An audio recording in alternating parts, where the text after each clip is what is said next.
Tonight, we're learning new details in the death of legendary actor Gene Hackman. Newly released body camera video showing New Mexico sheriff's deputies arriving on the scene and discovering the bodies of the Oscar winner and his wife. For more than a year, the world believed Gene Hackman died quietly in his sleep.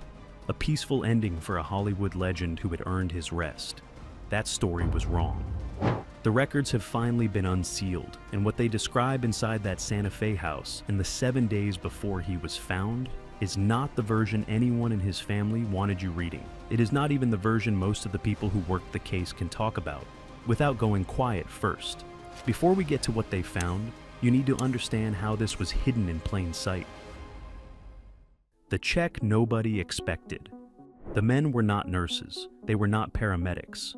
They were ordinary employees of a gated community called Santa Fe Summit, doing the kind of welfare check that almost never turns into anything. Walk up, knock, wait, go home. This one did not go like that. They had been told the same thing a few of the neighbors had been quietly saying for days.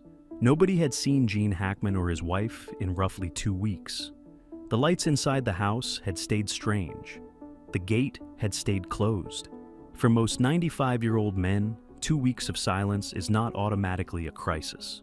But this was Gene Hackman, and Gene Hackman in retirement had a routine, and the routine had stopped, and somebody on the maintenance crew finally decided 2 weeks was too long. So they walked up. They knocked. They looked through the window, and then they ran.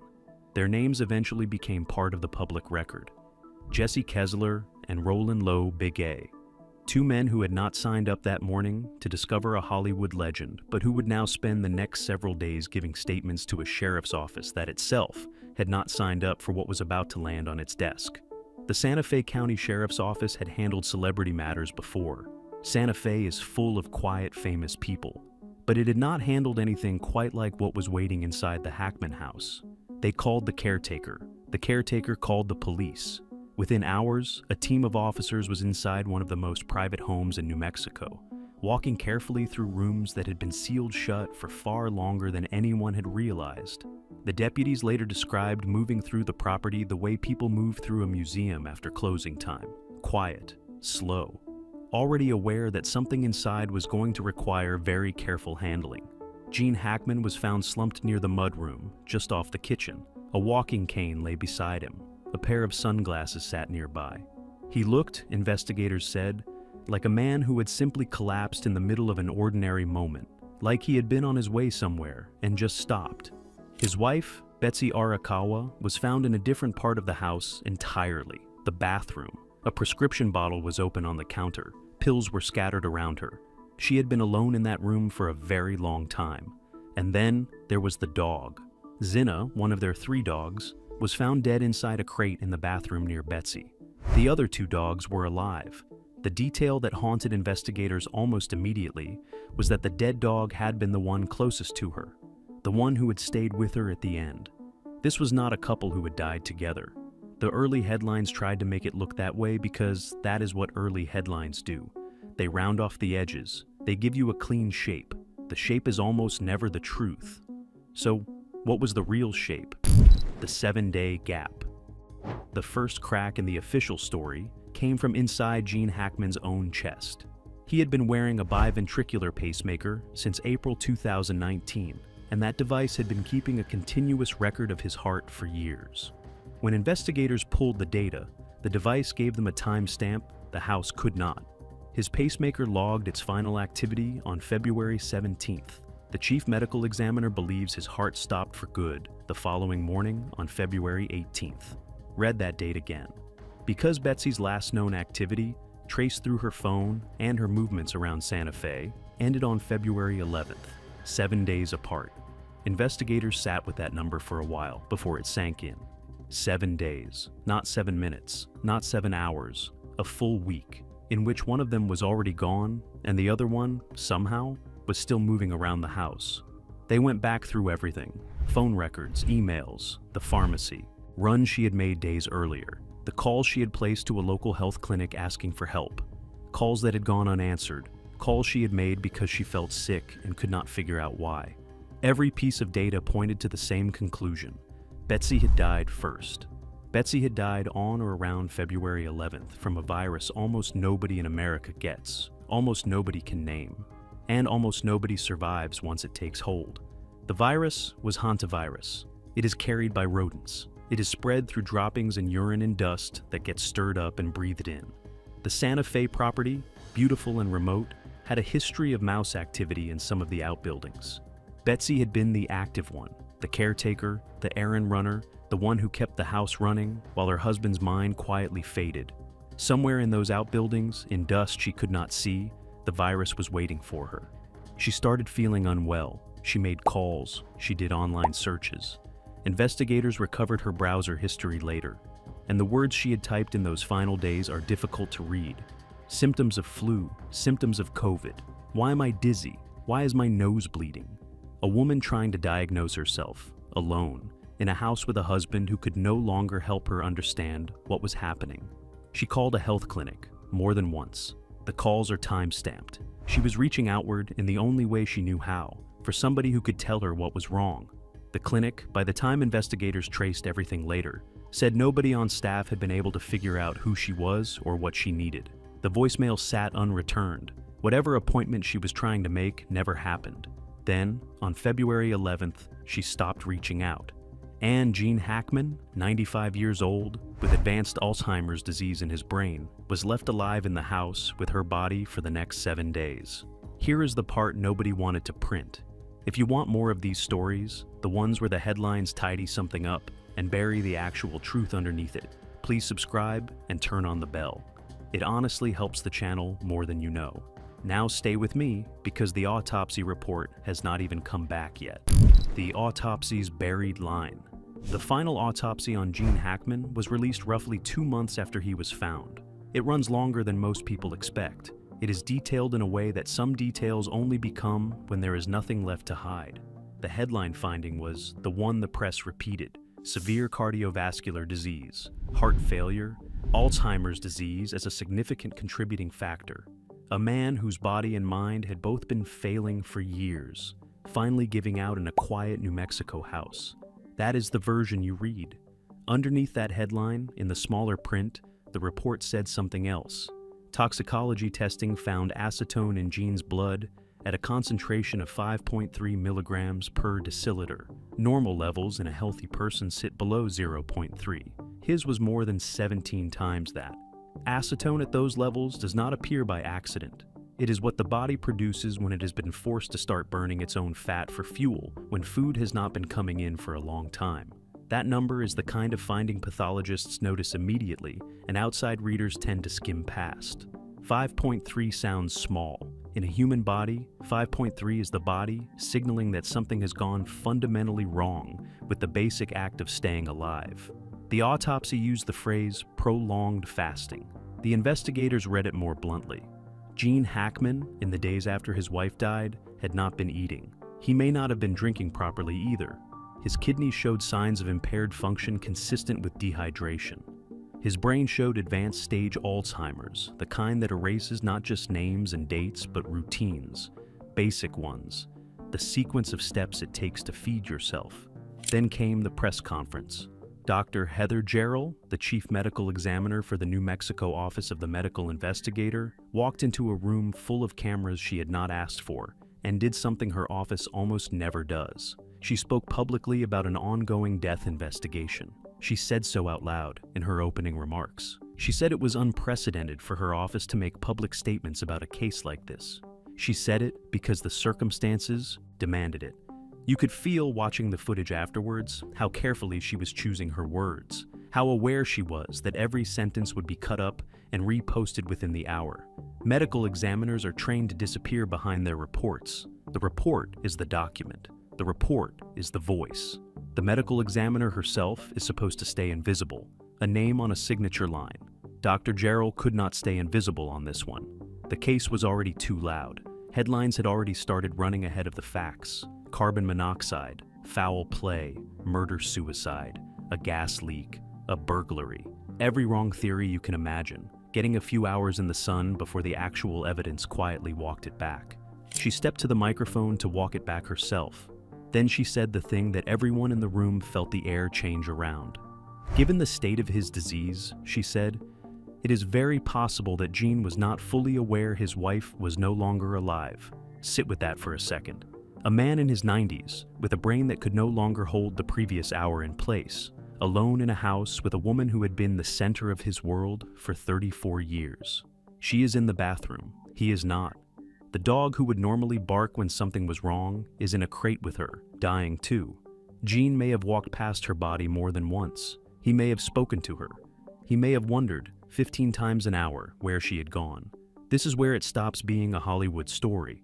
Think about what advanced stage Alzheimer's actually means in a moment like this. It is not absent-mindedness. It is not the gentle forgetfulness movies sometimes use as shorthand for old age. It is a brain that has lost the ability to file the present moment into memory at all. You see something. You walk into another room. The thing you saw stops existing. The next time you walk back into the room, you are seeing it for the first time again. Over and over. For 7 days. This is what the medical examiner was trying, very carefully, to tell the room without saying it in a single brutal sentence. There is one more detail from the autopsy that deserves its own moment. Gene tested negative for hantavirus. The virus that took Betsy did not touch him. He died because once she was gone, the systems that kept him alive, the medication reminders, the meals, the simple fact of another person in the house, went with her. The autopsy did not use the word abandonment. Autopsy reports never do. But the people who read the report and then read it again kept arriving at the same uncomfortable summary. Gene Hackman did not die of one thing. He died of the slow disappearance of every support around him, and the house itself, when investigators walked back through it, was about to tell them how long that disappearance had really been going on. What the house hid, the Hackman property in Santa Fe Summit, was not a typical Hollywood compound. It was deliberately private, deliberately remote, built on a hillside above the city, surrounded by gates and walls and the kind of distance that makes paparazzi give up before they start. Gene had chosen it for exactly that reason. After he retired from acting in 2004, he had wanted to disappear. He had wanted to paint and write novels and walk his dogs and grow old without an audience. Betsy, a classical pianist who had played professionally for years, had wanted the same thing. The privacy they built was real. It was also, in the end, the thing that killed him.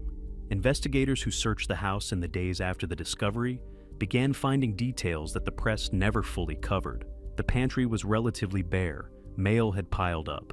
Betsy's calls to the health clinic had been logged on her phone but never returned because she had not been able to give the receptionist enough information for them to call her back. The clinic had no idea who she was. She had been trying to get help in a way that bureaucracy could not parse, and bureaucracy had quietly let her fall through. Read that again, because the implication is heavier than it sounds. A woman who could afford any specialist in the country was reduced in her final days to leaving voicemails at a clinic that did not know her name. Inside the house, the rooms told the rest of the story. The kitchen still had the small, ordinary signs of a household that had been functioning until very suddenly it had stopped.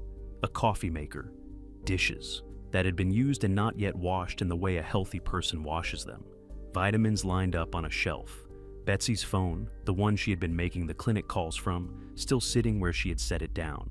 Then there was the matter of the dog crate. Zinna had been in a crate when she died, which seemed unusual until investigators understood why. The dog had recently undergone a medical procedure and was being kept in the crate to recover. Betsy, in her own final hours, had been caring for the dog. The crate was probably the last thing she ever touched. The other two dogs had survived because they had been able to get outside through a pet door. They had food and water of a sort. They had space to move. Zinna, locked in the crate, had not. When deputies walked through the house, one of them later described it as a kind of slow-motion catastrophe. Nothing dramatic, nothing violent, just the quiet evidence of a household where one person had been sick and the other person had not been able to help, and the rest of the world had not been paying attention. And then there was Gene, found in the mudroom, a walking cane beside him, a pair of sunglasses on the floor. Investigators believe he was trying to leave the house when his heart finally stopped. Whether he was looking for Betsy, looking for help, or simply heading out to do something he had always done, nobody will ever know. His pacemaker recorded the final flutter. His body settled into the position the workers would find days later, and the house went silent. There is a piece of body camera footage that was released later, in pieces, after a court fight over how much of it the public was allowed to see. The Hackman estate fought hard to keep most of it sealed. A New Mexico judge eventually issued a mixed ruling, blocking the release of any imagery of the actual bodies, but allowing certain other portions to come out. One of those portions made it onto the news. It was short. It did not need to be long. In one clip, one of the surviving dogs is shown standing near Betsy's body, refusing to leave, refusing to move, refusing in whatever way a dog can refuse, to accept that the person on the floor was not coming back. That image stayed with the people who worked the case. It is also the image that, weeks later, set off the next fight. Because the moment investigators tried to figure out what Gene Hackman had actually wanted to leave behind, a different document started giving them a problem. The will's fatal flaw. The will. Gene Hackman had last updated his will in June of 2005. In that document, he left his entire estate, valued at around $80 million, to one person: Betsy. He did not name his 3 adult children from his first marriage. He did not exclude them either. He simply did not mention them. Betsy's own will mirrored his. She left everything to Gene. She also included a clause that said if they died within 90 days of each other, their deaths would be treated as simultaneous and her estate would be distributed differently. They had died 7 days apart, well inside the 90-day window, which meant that on paper, in the eyes of the law, Betsy's estate had passed to Gene before he died, and Gene's combined estate then needed somewhere to go, somewhere he had never specified. His 3 children, Christopher, Elizabeth, and Leslie, hired their own attorney within weeks. The estate's appointed representative, Julia Peters, began the long process of probate. The trusts that Gene had set up decades earlier, the Gene Hackman Living Trust and the GEB Revocable Trust, remained private. Their beneficiaries have never been publicly disclosed. A year after his death, the estate was still in legal limbo. Credit card debts had surfaced. The largest one, a Citibank balance of just under $98,000, was attached to Gene himself. Banks had filed claims to recover what was owed. The children had filed paperwork. The attorneys had filed paperwork in response. And nobody in any of those documents had been able to answer the simple question: what did Gene Hackman actually want? That is the question the estate cannot fix, no matter how many lawyers the family hires. A man with advanced Alzheimer's disease had not updated his will in 20 years. The wife he had named as his sole beneficiary had died before him by a week. The children he had loved or not loved or simply forgotten about, depending on which family member you asked, were left with a legal puzzle and no clear instructions. Read the dates again. The will was last updated in 2005. Gene was 75 years old, sharp, still working occasionally, still, by every public account, in command of his own life. He signed a document that made sense for the version of his life he was living that summer. He never signed another one. For 20 years, the document that decided what would happen to $80 million and 3 adult children was a piece of paper from a different decade, written by a different version of the man who would eventually be found slumped in the mudroom of a Santa Fe house he could no longer fully recognize. The estate fight is not the haunting part of this story. The haunting part is what it reveals about the last 20 years of Gene's life. He had stopped keeping things current. He had stopped revising his own arrangements. He had trusted Betsy to handle everything, because Betsy had handled everything, all the way down to the medication bottles and the doctor's appointments and the calls to the clinic that nobody returned. He had outsourced his ending to one person, and when she went first, there was no backup. Which raises a much harder question. One the family has never answered. The question nobody answered. How does a 95-year-old man with advanced Alzheimer's disease end up living in a private house in a remote part of New Mexico with no full-time medical staff, no daily check-ins, no scheduled visits from family members? That is the question. That is the question nobody around Gene Hackman has been able to answer comfortably, because every available answer is uncomfortable in a different direction. Either the family did not know how bad it had gotten, or they did know and could not get past the wall of privacy Gene had built. Either Betsy had been hiding the full picture from everyone outside the house, or everyone outside the house had been politely pretending not to see it. The autopsy gave us the disease. It told us the brain examination showed advanced stage Alzheimer's, not the early version, not the version where you forget where you put your keys, The version where you do not always recognize the people closest to you, where simple tasks become impossible, where the person becomes entirely dependent on somebody else for survival. Somebody else was Betsy, only Betsy, a 65-year-old woman by herself, running what amounted to a one-person hospice operation inside her own home for an unknown number of years, while the world outside the gates assumed everything was fine because Gene had asked everyone to assume everything was fine. And then she got sick, and there was no one else in the room. The Hackman children have stayed almost completely silent throughout the legal battle over the estate. The privacy that Gene built around himself in retirement has held, even now, even after the autopsy reports and the body camera footage and the $80 million trust dispute. Almost nothing about the inside of that household has been confirmed by the people who knew it best. What we are left with is a portrait assembled from the outside in, a pacemaker reading, an empty pantry, a toxicology report, a clinic phone log, a walking cane on the mudroom floor, beside a man who had been one of the greatest American actors of the 20th century, found alone in a house that had finally given him the silence he had spent the last 20 years asking for. Gene Hackman wanted to disappear at the end of his life. He got his wish more completely than he ever intended. If this is the kind of story you came here for, the kind where the headlines tidy something up and the truth underneath stays buried for months, hit subscribe before you go. It is the part of the channel that does not survive without you, and the next video on your screen goes into the parts of this case the family has fought hardest to keep private. Click it before you close out, and drop a comment first. Tell me what hit you hardest. The dog refusing to leave the bathroom, the clinic calls that went nowhere, the acetone reading in the toxicology report, Dr. Gerald standing at the press conference saying the word unprecedented, or the smallest detail of all, the one the deputies kept coming back to in their notes. A walking cane on the mudroom floor, next to the place where a Hollywood legend stopped sometime, around the morning of February 18th, 2025, with nobody in the house to see him fall.